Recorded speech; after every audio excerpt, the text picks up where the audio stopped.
Today we are doing a paragraph question which is meant for 4 marks. Stream of consciousness novel. Stream of consciousness novel. ബോധധാര നോവലുകൾ. One of the most important developments in the modern novel is the stream of consciousness. We can say that one of the most important developments in the modern novel is the stream of consciousness technique. ആധുനിക novel പരിശോധിച്ച് കഴിഞ്ഞാൽ ഏറ്റവും സുപ്രധാനമായ സംഭവവികാസം ഈ ബോധധാര നോവലുകളാണ്. നമ്മുടെ മനസ്സിൻ്റെ ഉള്ളറകളിൽ നമ്മൾ മനസ്സുമായുള്ള സംഭാഷണം, നമ്മുടെ ബോധമണ്ഡലവുമായുള്ള നമ്മുടെ സംഭാഷണം, നമുക്ക് നമ്മളോട് തന്നെയുള്ള ഒരു മോണോലോഗ്. അപ്പോൾ അതിനെ ആധാരമാക്കിയുള്ള നോവലാണ് മോഡേൺ നോവലിൻ്റെ ഏറ്റവും വലിയ സവിശേഷത. ഇതിനെക്കുറിച്ചൊക്കെ I have made A passing or A casual reference in one of my previous classes when I Virginia Woolf or James Joyce. I had made a somewhat detailed description of a stream of consciousness. Okay, it is a further enlargement of stream of consciousness technique. The phrase stream of consciousness was first used by William James.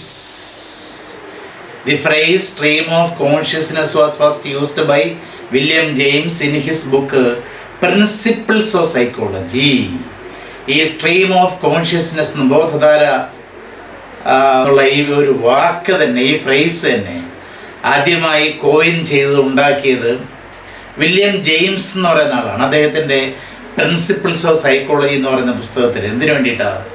To denote the chaotic flow, irregular flow of impressions and sensations, feelings and sensations through human consciousness. You know, William James in his book Principles of Psychology used the stream of consciousness to denote or indicate or represent the chaotic, irregular flow of impressions and sensations through human consciousness. നമ്മുടെ ഈ ബോധമണ്ഡലത്തിലൂടെ എന്ന് പറഞ്ഞാൽ പല കാര്യങ്ങളും ഒരേ സമയത്ത് തന്നെ ഇടിച്ചു കയറുന്നു, അല്ലാതെ ഒരു കാര്യം മാത്രമല്ല ഉണ്ടാകുന്നത്. അപ്പോൾ അങ്ങനെ ഈ വളരെ കയോട്ടിക്കായ ഫ്ലോ, നമ്മുടെ ബോധമണ്ഡലത്തിലേക്കുള്ള വളരെ കയോട്ടിക്കായ വികാരങ്ങളുടെയും ഇംപ്രഷൻസിൻ്റെയും അതുപോലെ തന്നെ റിലേഷൻസിൻ്റെയും ഒരു പ്രവാഹം, അതിനെ സൂചിപ്പിക്കാൻ വേണ്ടിയാണ് വില്യം ജെയിംസ് എന്ന് പറയുന്ന ആൾ പ്രിൻസിപ്പിൾസ് ഓഫ് സൈക്കോളജിയിൽ ഈ ഒരു പദം ഉപയോഗിച്ചത്. This particular kind of novel or stream of consciousness kind of novel is also called a subjective novel.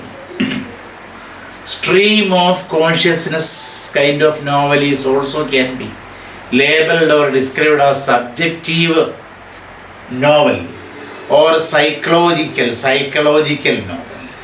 A stream of consciousness is subjective novel. ആത്മനിഷ്ഠപരമായ നോവലെന്നോ അല്ലെങ്കിൽ മനഃശാസ്ത്ര നോവലെന്നോ വേണമെങ്കിലും വിളിക്കാം. The stream of consciousness was influenced by the symbolism of the French poets and the French novelist Marcel Proust, and by the new researches in psychology by Sigmund Freud, and by the writings of William James and Henry Bergson. ഇനി ഈ stream of consciousness എന്ന് പറയുന്ന ഈ നോവലിനെ സ്വാധീനിച്ച ചില കാര്യങ്ങൾ, അതെന്തൊക്കെയാണ് സ്വാധീനിച്ചത്? The stream of consciousness technique was influenced by ഒന്ന് the symbolism of French poets ഉപയോഗിച്ചിരുന്ന സിംബലിസം.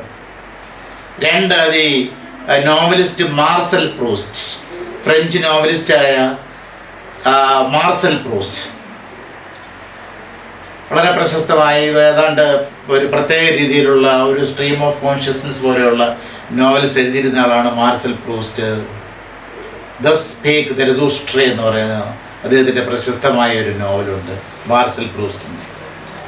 അത് മാർസൽ പ്രൂസ്റ്റ് ഇതിനെ സ്വാധീനിച്ചു. and by the new researches conducted in psychology by Freud. Sigmund Freud എന്ന് പറഞ്ഞ ആധുനിക മനഃശാസ്ത്രത്തിൻ്റെ പിതാവായ സിഗ്മണ്ട് ഫ്രോയിഡ്. അപ്പോൾ അദ്ദേഹം ഈ സൈക്കോളജിയുടെ മേഖലയിൽ പുതിയ പുതിയ ചില റിസർച്ചുകൾ നടത്തി. അതും ഇതിനെ സ്വാധീനിച്ചിട്ടുണ്ട്. And also by the writings of William James. പിന്നെ വില്യം ജെയിംസിൻ്റെ കൃതികൾ, ഹെൻറി ബെർജിയോൺ എന്ന് പറയുന്ന ഓതറിൻ്റെ കൃതികൾ, അതൊക്കെ കൂടി ഈ സ്ട്രീം ഓഫ് കോൺഷ്യസ്നെസ്സിനെ ഒരുപാട് സ്വാധീനിച്ചിട്ടുണ്ട്. The psychological novelist aimed at not presenting human character in traditional sense. The psychological novelist did not want to present the human character in the traditional way. പരമ്പരാഗതമായ രീതിയിൽ പഴയ നോവലുകളിലൊക്കെ ആവിഷ്കരിക്കുന്നത് പോലെ മനുഷ്യൻ്റെ സ്വഭാവം പ്രസൻറ്റ് ചെയ്യാൻ വിസമ്മതിച്ചു സൈക്കോളജിക്കൽ നോവലിസ്റ്റുകൾ. അപ്പോൾ അവർക്ക് ചില കാര്യങ്ങൾ മനസ്സിലായി. എന്താണ്? They realised that the psychological novelist realised that psychologically accurate moments ആനീസ് cannot be given in static description of his character. അതായത് ഒരു വ്യക്തിയുടെ ചില സൈക്കോളജിക്കലായ മുഹൂർത്തങ്ങളെ സ്റ്റേറ്റിക്കായ നിശ്ചലമായ ഒരു വർണ്ണനയിൽ വ്യക്തമാക്കാൻ സാധിക്കില്ല. കാരണം കോൺഷ്യസ്നെസ്സിലെ ആ സെൻസേഷൻസും ഫീലിങ്സും അതുപോലെ തന്നെ ഇംപ്രഷൻസും ഒന്നും സ്റ്റേറ്റിക്കല്ല, അതിൻ്റെ ഓപ്പോസിറ്റായ ഡൈനമിക്കാണ്, ചലനാത്മകമായവയാണ്. Dynamic means moving, static means not moving or stationary, നിശ്ചലമായ. So what did the psychological novelists realize? They realized that psychologically accurate moments of what a man is cannot be given in static description of his character. The psychological novelists became deeply interested in those aspects of consciousness. They were interested in those sides, those aspects or those factors of conscious mind or consciousness, means conscious mind, which are only dynamic rather than static. അതായത് conscious മൈൻഡിൻ്റെ പല ആസ്പെക്ട്സും എന്താണ്? നിശ്ചലമല്ല, ഡൈനമിക്കാണ്, എപ്പോഴും പ്രവർത്തിച്ചുകൊണ്ടിരിക്കുകയാണ്. ബോധമണ്ഡലം അങ്ങനെ പ്രവർത്തിച്ചുകൊണ്ടിരിക്കുകയാണ്. ഒരു നിശ്ചലമായ വർണ്ണനയിലൂടെ സാധ്യമല്ല. നമ്മുടെ മനസ്സിൽ വരുന്ന കാര്യങ്ങൾ, മനസ്സിലുണ്ടാകുന്ന പെറുപിറുക്കലുകളും മനസ്സിലുണ്ടാകുന്ന മാറി മാറി വരുന്ന വികാരങ്ങളും എല്ലാം പ്രദർശിപ്പിച്ചെങ്കിൽ മാത്രമേ ആ വ്യക്തിയുടെ ക്യാരക്ടർ വ്യക്തമാക്കാൻ സാധിക്കുകയുള്ളൂ. So this is what was found by the stream of consciousness novelist. So the psychological novels became deeply interested in those aspects of consciousness which are only dynamic, moving, rather than static, rather than stationary in nature. In early 20th century, people were disgusted with the Victorian superficiality and they were turning inward. In the early 20th century, people had a different psychological bent. They had a different psychological turn of mind. What happened to them? People were disgusted with the Victorian superficiality. Superficiality means a kind of hypocrisy. Victorian കാലഘട്ടത്തിൻ്റെ ഒരു പ്രത്യേകത എന്ന് പറഞ്ഞാൽ എന്താണ്? കാപട്ടി, ഉള്ളിലൊന്ന് പുറമേക്ക് മറ്റൊന്ന്. അപ്പോൾ ഈ കാപട്യം കണ്ട് ഈ സൂപ്പർഫിഷ്യാലിറ്റി, ഉപരിപ്ലവമായ ഈ കാപട്യം കണ്ട് ഡിസ്ഗസ്റ്റഡ് ആയി early 20th century people. And what did they do? And they were turning inward. They automatically turned towards their mind for relief. They turned to their consciousness for relief. അവരോട് തന്നെ കിന്നാരം പറയാൻ തുടങ്ങി. അവരുടെ കോൺഷ്യസ്നെസ്സിൽ അവർ ആശ്വാസം കണ്ടെത്താൻ തുടങ്ങി. അവരുടെ ബോധതലത്തിൽ ബോധമനസ്സിൽ അവർ ആശ്വാസം കണ്ടെത്താൻ തുടങ്ങി. മറ്റാരെ ആശ്രയിക്കാൻ പറ്റത്തില്ല. People are hypocrites. അതുകൊണ്ട് they started depending on themselves. അവരുടെ കാര്യങ്ങളും അവരുടെ പ്രത്യാശകളും അവരുടെ വിഷമങ്ങളും അവരുടെ ദുര്യോഗങ്ങളും എല്ലാം അവരോട് തന്നെ അവർ മന്ത്രിക്കാൻ തുടങ്ങി. And so this was one of the basis of the rising of the stream of consciousness technique. In England, remember this name, Dorothy Richardson. Dorothy Richardson, the woman writer. Dorothy Richardson. James Joyce, you know that name. And Virginia Woolf, of course you know. Virginia Woolf wrote interior novels. Interior novels means novels which revealed the interior aspects of the human consciousness. So these kinds of novels they wrote. Who? Dorothy Richardson, don't forget. She was one of the pioneers of this technique. James Joyce, Virginia Woolf. They wrote interior novels. Dorothy Richardson's first novel, Painted Roofs, which was published in 1915, Painted Roofs, was the first novel in stream of consciousness technique. So remember this, Dorothy Richardson's very first novel, Painted Roofs, which was published in 1915, was the first novel in the stream of consciousness technique. James Joyce, ഞാൻ ഒരു പ്രത്യേക video James ജോയ്സിൻ്റെയും Virginia വുൾഫിൻ്റെയും ചെയ്തിട്ടുണ്ട്. Please watch them. James Joyce one of the greatest novelists of the 20th century. Okay, James novel is one of the greatest novelists of the 20th century. He is one of the chief exponents.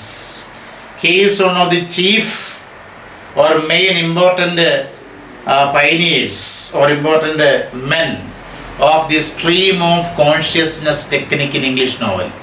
English novel stream of consciousness technique കൊണ്ടുവന്നതിലെ ഏറ്റവും പ്രധാനികളിൽ ഒരാളായിരുന്നു James Joyce.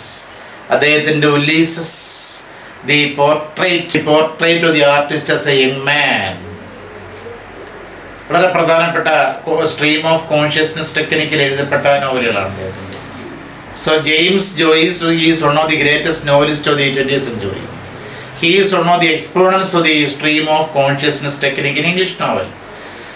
As a novelist, Joyce is mainly concerned with the human relationship. As a novelist, his greatest concern is human relationship. He had a three-pronged relationship. He had described three-pronged relationship. Or his human relationship is three-sided. മൂന്ന് സൈഡുകളുള്ളതായിരുന്നു അദ്ദേഹത്തിൻ്റെ human relationship. ഏറ്റവും പ്രധാനപ്പെട്ടത് man in relation to himself, അവനവനോട് തന്നെയുള്ള relation. And to society, രണ്ടാമത് to the society. മൂന്നാമത് to the whole race, the whole human race. So this was a three pronged relationship of man had according to James Joyce. Joyce is mainly concerned with human relationship, man in relation to himself and to society and to the whole race. He had an intimate and minute knowledge of the pettiness and meanness of the modern society. That is very much important. He had an intimate and minute knowledge. He had a very sincere and minute knowledge of the pettiness. Pettiness means smallness, and meanness, cheapness of the modern society. ഈ ആധുനിക സമൂഹത്തിന് നിസ്സാരത്വവും ആ വില കുറഞ്ഞ അവസ്ഥയെക്കുറിച്ചുള്ള ഏറ്റവും സൂക്ഷ്മമായ, ഏറ്റവും ആത്മാർത്ഥമായ അറിവ് അദ്ദേഹത്തിനുണ്ടായിരുന്നു. Then about Virginia Woolf. Virginia Woolf was the daughter of Leslie Stephen. I had Agnes Thackeray. Don't you remember? See, Virginia Woolf was the daughter of Leslie Stephen, a renowned man of letters. He was a renowned literary man or man of letters. Man of letters means literary man. Her father created a library atmosphere in which learning and free thinking were commingled, intermixed. വീട്ടിലെന്ന് പറഞ്ഞ ഒരു അത്യന്താധുനികമായ ഒരു library ഉണ്ടായിരുന്നു. അത് മാത്രമല്ല അദ്ദേഹം free തിങ്കിങ്ങിനെ പ്രോത്സാഹിപ്പിച്ചു.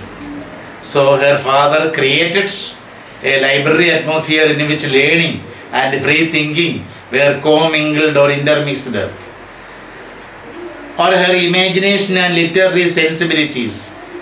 Virginia Woolf's imagination and literary sensibilities were nurtured in this academic atmosphere, in the homely academic atmosphere, in her domestic academic atmosphere. Her imagination and literary sensibilities, literary qualities were nurtured, developed. And later her marriage with Leonard Woolf, that is how she became Virginia Woolf. Her marriage with Leonard Woolf, another author, strengthened her literary worth. The marriage strengthened her literary worth. So Virginia Woolf's first two novels, The Voyage Out and A Night and Day. Voyage Out, പുറത്തേക്കുള്ള യാത്ര, ദിനരാത്രങ്ങൾ എന്ന് പറയുന്ന രണ്ട് നോവലുകൾ.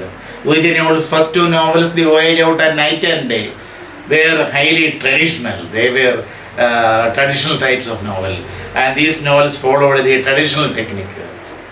But soon she realized the inadequacy of the traditional novel and adopted the stream of consciousness technique in Jacob's Room. So she adopted the stream of consciousness technique for the first time in her novel, in her well-known novel Jacob's Room, which was published in 1922. In the year 92, so other publications like James Joyce's Ulysses and T.S. Eliot's The Wasteland.